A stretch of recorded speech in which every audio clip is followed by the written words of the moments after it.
A gentle hum filled the air inside a well-lit jewelry store in Portland, Maine. Gleaming cases lined the walls, showcasing rings, necklaces, and gems that shimmered under the soft glow of strategically placed lights. Each piece seemed to hold a story, a whisper of elegance waiting to adorn someone's life. At the entrance, Harper stepped in, adjusting her worn leather purse on her shoulder. She was in her late 70s, her silver curls tucked neatly beneath a beret. She looked around with a familiar smile, her dark eyes taking in the displays she'd seen countless times before. Harper's son, Ryan, had poured his heart into this store, turning it into one of the most admired spots in town. She felt a surge of pride each time she stepped inside, knowing her boy had built this success from the ground up. Today, Harper had come to surprise Ryan. It was a routine of theirs. Every few weeks, she'd drop by unannounced, bringing him lunch from his favorite cafe. She had a soft spot for these visits, watching him interact with clients, seeing him in his element. But today, Ryan was out. A brief message from the clerk at the front desk explained he'd stepped away for a meeting with a new supplier and would be back shortly. Harper didn't mind. She could easily spend time browsing the displays, letting her thoughts wander as she walked down the aisles. Her fingers lightly brushed the glass cases, feeling a warmth that only came from years of familiarity. Her eyes drifted to a particular set of diamond earrings. They reminded her of a pair she'd once owned many years ago, long before the hardships, before life's demands forced her to sell them. For a moment, a flicker of nostalgia washed over her. Lost in thought, Harper leaned closer to get a better look at the earrings. Captivated by their sparkle, she moved just slightly, her fingers resting against the glass. But then, a small slip, her fingers brushed against the edge of the stand, and one of the earrings tipped over, falling to the floor with a quiet clink. Harper's heart skipped a beat. She bent down slowly, careful with her movements, feeling a touch of embarrassment for causing a scene, even if no one seemed to notice. As she reached out to pick up the earring, a pair of sharp heels clicked against the floor behind her. Harper looked up, blinking, as a tall, stern-faced saleswoman stood over her. The woman, who Harper didn't recognize, must have been new to the store. Her expression was unreadable, yet Harper sensed a chill in her gaze. There was no warmth, no trace of the familiar friendliness she'd grown accustomed to in this place her son owned. But Harper brushed it off, trying to explain as she rose to her feet. "I'm so sorry, dear.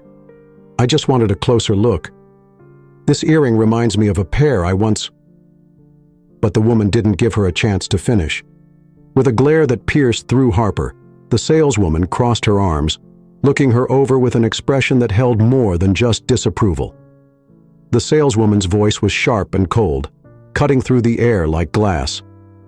"What do you think you're doing?" she demanded, her eyes narrowing as she stared at Harper. Harper, taken aback, straightened herself and held up the earring delicately. "I accidentally knocked it over," she began, her voice steady but soft. "I was just admiring it, and I..." "Admiring it?" the saleswoman interrupted, her tone dripping with disdain. "You mean pocketing it, don't you?" The accusation hung in the air, heavy and stifling. Harper's breath caught in her throat. "Pocketing it? That's absurd! I've never..." But the woman wasn't listening. Her eyes swept over Harper, taking in her modest coat and weathered purse, and something cruel flickered in her expression. "People like you don't belong in stores like this," she hissed, her words quiet but venomous, laced with an unspoken prejudice that Harper felt cut into her like a blade. Harper's hand trembled as she held out the earring, her voice faltering. "I think there's been some misunderstanding." The saleswoman stepped closer, snatching the earring from Harper's hand with a force that startled her. "Save your excuses," she snapped. "I'm calling the police." Harper's heart pounded in her chest. The sheer absurdity of the situation made her head spin. "The police? That's not necessary," she pleaded. "I didn't do anything wrong."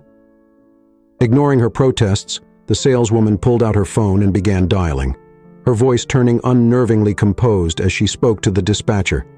"Yes, I need officers at Golden Grace Jewelers. We've caught someone trying to steal a diamond earring. She's still here, and I've detained her." Detained. Harper whispered to herself in disbelief.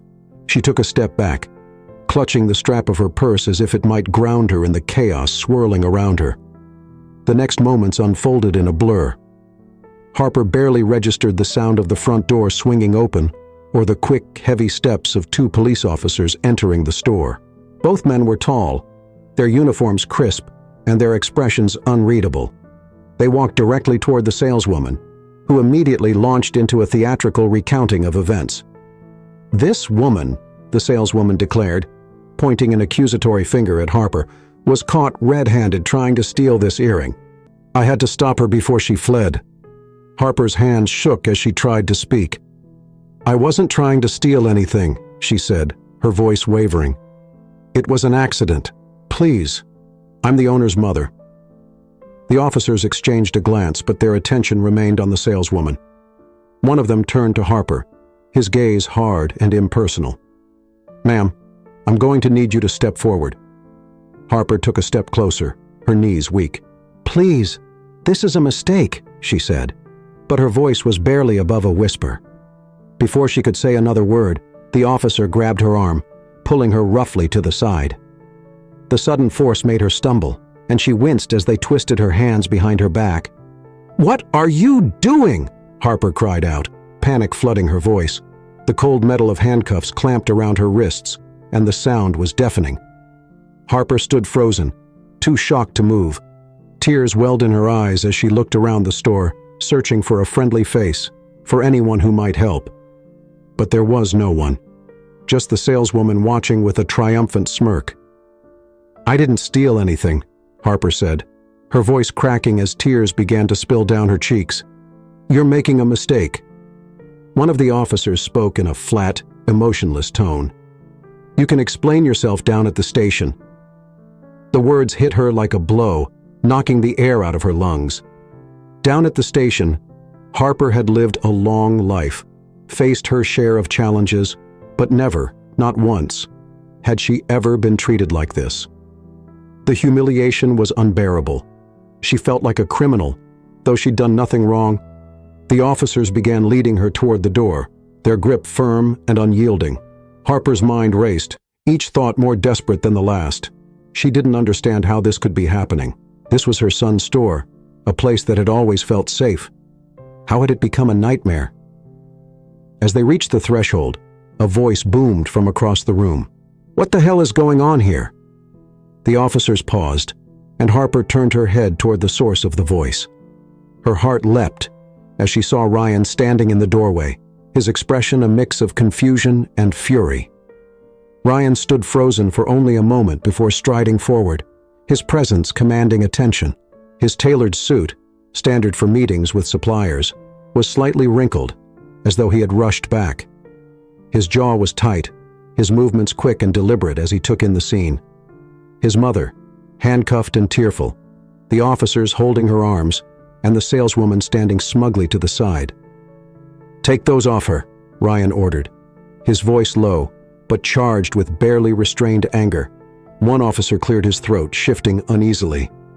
"Sir, we were responding to a theft complaint." "Take them off," Ryan repeated, each word clipped and precise. His dark eyes burned as he stepped closer, his focus shifting to his mother. "Are you okay, Mom?" His tone softened slightly, but his hands balled into fists at his sides. Harper nodded weakly, her voice trembling. "I didn't do anything, Ryan. I just dropped an earring." Ryan turned to the saleswoman, his expression icy. "Emma Rose, care to explain why you thought calling the police on my mother was a good idea?" Emma Rose faltered for a moment, clearly caught off guard. "Sir, I didn't know she was your mother. She dropped the earring and it looked like... Well, I thought she was trying to..." "You thought?" Ryan snapped, his voice rising slightly. "What gave you the right to assume my mother, of all people, was a thief?" "I didn't mean..." Emma Rose stammered, her confidence crumbling. Ryan let out a sharp, humorless laugh. "Protect the store? From my own mother? Do you have any idea what you've done? You didn't just insult her. You insulted me, this business, and everything we stand for." He gestured toward Harper, who was still trembling. "Look at her. Does she look like a thief to you?" Emma Rose's mouth opened and closed as she struggled for a response, but no words came.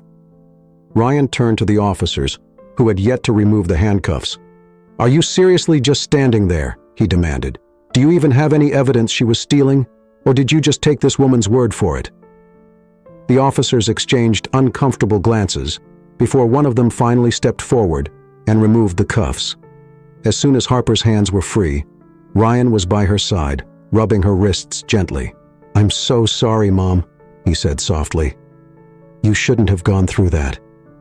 Harper shook her head, her voice barely above a whisper. "I don't understand how it got this far." Ryan straightened, his anger surging once more as he addressed the room. "This ends now," he said firmly, his gaze locked onto Emma Rose. "You're fired. I don't need people like you representing my business." Emma Rose's face turned ashen. "Sir, please, I didn't know—" "I don't care," Ryan interrupted, his tone cold and final. "Get out. Now." Her hands trembled as she fumbled with her belongings, avoiding everyone's eyes as she hurried out the door. Ryan turned to the officers next. "And you two, you owe my mother an apology. She's been humiliated enough for one day." One officer cleared his throat awkwardly.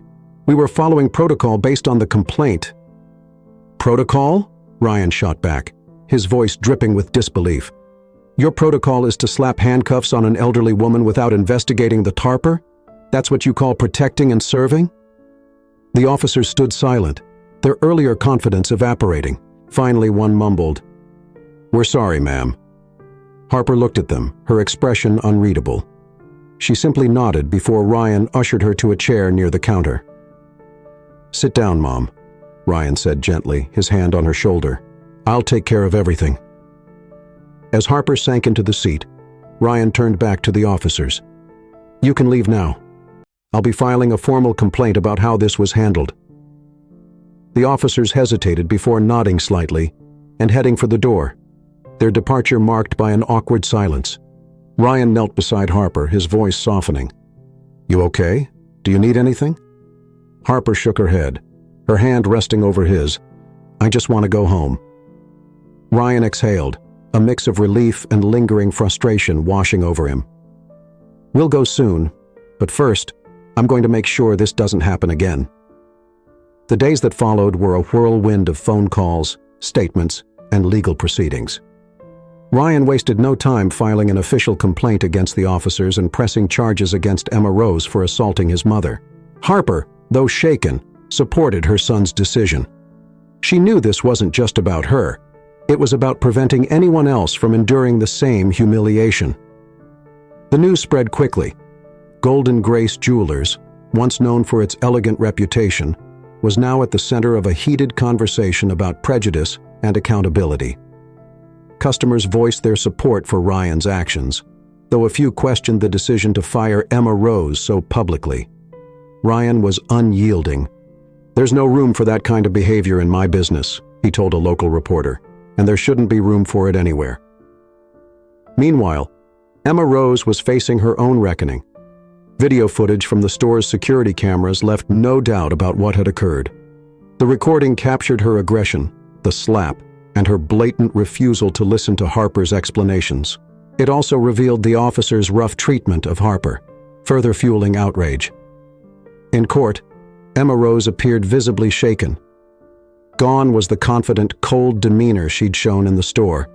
She now looked small and fragile, her hands trembling as she sat at the defense table. The prosecutor laid out the evidence methodically, using the footage and witness testimonies to paint a clear picture of her actions. Harper, at Ryan's insistence, did not have to testify. He knew reliving the experience in front of strangers would be too much for her. Instead, the prosecutor relied on the video and statements from the police officers, who admitted they had acted too quickly. Their admission was a small victory, but it didn't erase the pain they had caused. As the trial progressed, Harper began to feel a strange mix of emotions. She was grateful for the support she'd received from Ryan and the community, but the incident had left a mark on her that no verdict could erase. Every time she closed her eyes, she could still feel the sting of the slap, hear the clink of the handcuffs, and see the disapproving glares from people who didn't even know her. The jury deliberated for only a few hours before returning with a unanimous verdict: guilty on all counts. Emma Rose was convicted of assault and defamation, and the judge handed down a sentence that included community service and mandatory sensitivity training. Outside the courthouse, reporters swarmed Ryan and Harper. Ryan spoke confidently, his words carrying the weight of someone determined to make a difference. "This isn't just about what happened to my mother," he said. "It's about ensuring no one else has to face this kind of treatment. Discrimination has no place in our society, and it's up to all of us to fight against it." Harper, standing beside him, spoke more softly, but with equal conviction. "I've lived a long life," she said, her voice steady despite the crowd. "And I've seen too much of this, but I believe in my son, and I believe we can do better. We have to." The crowd murmured in agreement as cameras flashed, capturing a moment that felt both personal and universal. Harper's resilience and Ryan's determination had turned a moment of injustice into a call for change. The days after the verdict brought a sense of closure, but also reflection. For Harper, the ordeal left scars, but it also strengthened her resolve. Ryan, ever the protector, made sure his mother was surrounded by love and support. Friends and family visited often, bringing warmth and laughter back into their lives. Golden Grace Jewelers also underwent significant changes. Ryan implemented new training programs for his staff, focusing on fairness and cultural sensitivity. He invited community leaders to hold workshops, ensuring his business became a place where everyone felt respected and welcome. The store's reputation began to recover, bolstered by Ryan's transparency and dedication to making things right. For Harper, life slowly returned to a new normal. She resumed her weekly visits to the store, though now she was greeted with even more warmth by staff and customers alike. The incident had changed her, but it hadn't broken her. If anything, it made her stronger. One afternoon, as Harper sat in her son's office sipping tea, she looked at Ryan with pride. "You've done well," she said softly. "Not just with the store, but with standing up for what's right." Ryan smiled, his hand resting on hers. "I had a good example to follow," he said. "You taught me everything I know about resilience." Outside the store, the community had rallied together, inspired by the story.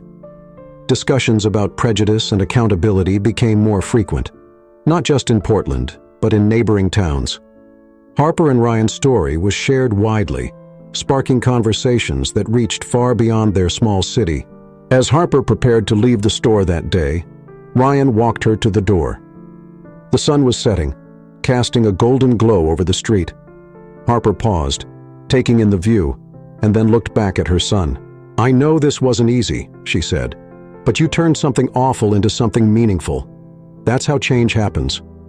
Ryan nodded, his gaze thoughtful. "And it's not over. There's still so much to do." Harper smiled, her heart filled with a quiet sense of hope. "One step at a time, son." As she walked away, the bell above the door chimed softly, a sound that had once been routine, but now felt like a reminder of resilience and progress. Harper knew the world wasn't perfect, but she also knew change was possible. One step, one story, one act of courage at a time.